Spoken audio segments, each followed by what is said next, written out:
Hello, welcome back to another video. Today's project is the clothes dryer project. This came about when my very good wife Claire asked me how on earth we were going to dry the clothes. Now we couldn't use the clothes dryer or the tumble dryer, and the reason we couldn't use the tumble dryer was the price of electricity has just gone through the roof. So we had to find another way to dry the clothes.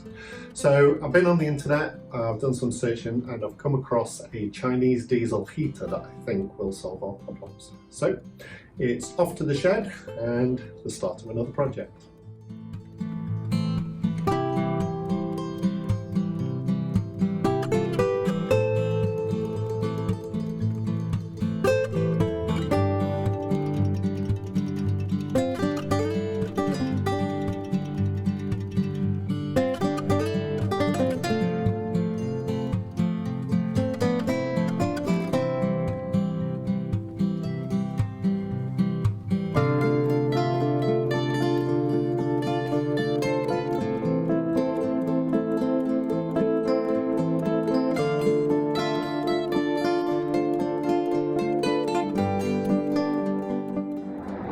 And here she is. This is the clothes dryer. It's a plywood box with a solar panel mounted on top. Inside we have batteries, solar charge controller, a 10-litre tank of red diesel, a Chinese red diesel heater and controller. That then goes through the wall, and we've got a little water vent that I can turn round and point in different directions.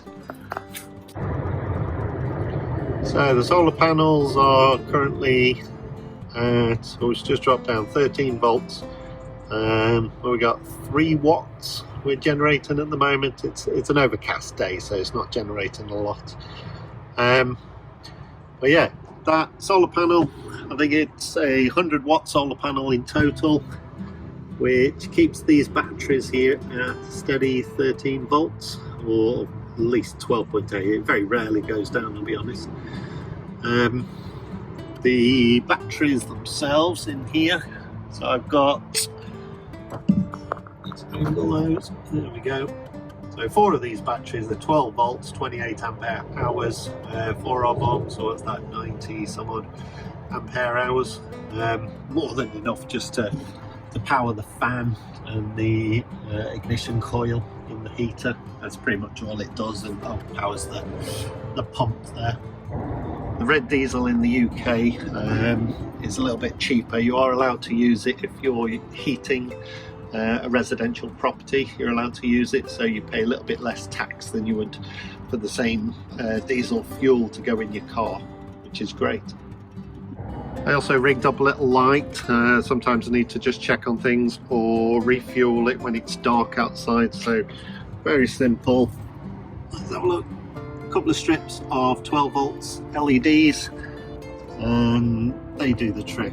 I try to preserve as much heat as I can, so I've lagged the air outflow.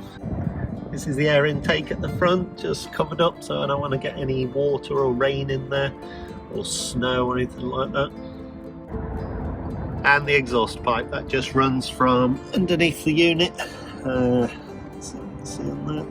So it runs underneath and just round the side of the building there, out of the way, so nobody breathes that in. As well as the unit on the wall that's used to start it and control the temperature. There's also a remote control. This is a remote control. You probably won't see the screen, it'll probably flicker a little bit, but I'll switch it on. Yeah, there we go, it's flickering a little bit. In there we can set the temperature, we can set the pump speed and turn it off, turn it on, turn it off, so we don't actually have to go outside. Inside, for safety, we've got a carbon monoxide monitor.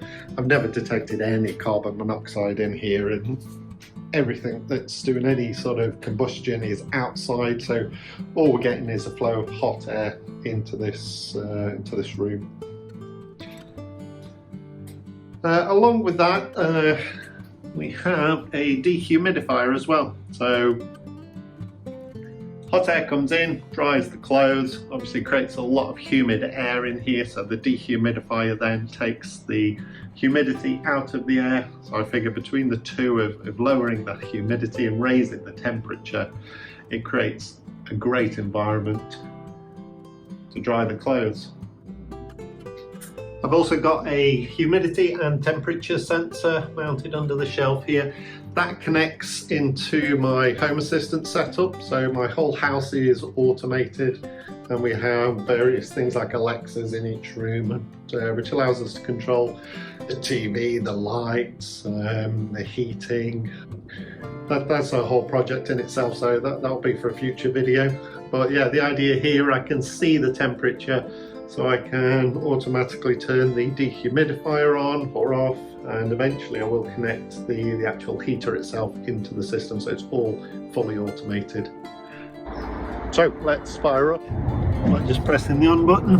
It's a very dim LCD, so I don't know whether you'll see it. There we go, very, very dim.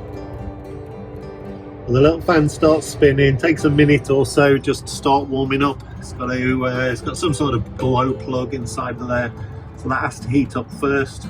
Once that gets up to temperature, the little pump kicks in and we start pumping diesel into the unit. There we go, so pump's now kicked in and we are off and running. So we'll start heating up now. Okay, now we're up and running. You can see the voltage has dropped to 12.5, which is still brilliant. 12.8 is a fully charged battery, so it's not drawing much. Or you can hear it really kicking in now. There we go. Now we're starting to pump diesel through. Hear the fan kicking in. Let's go inside.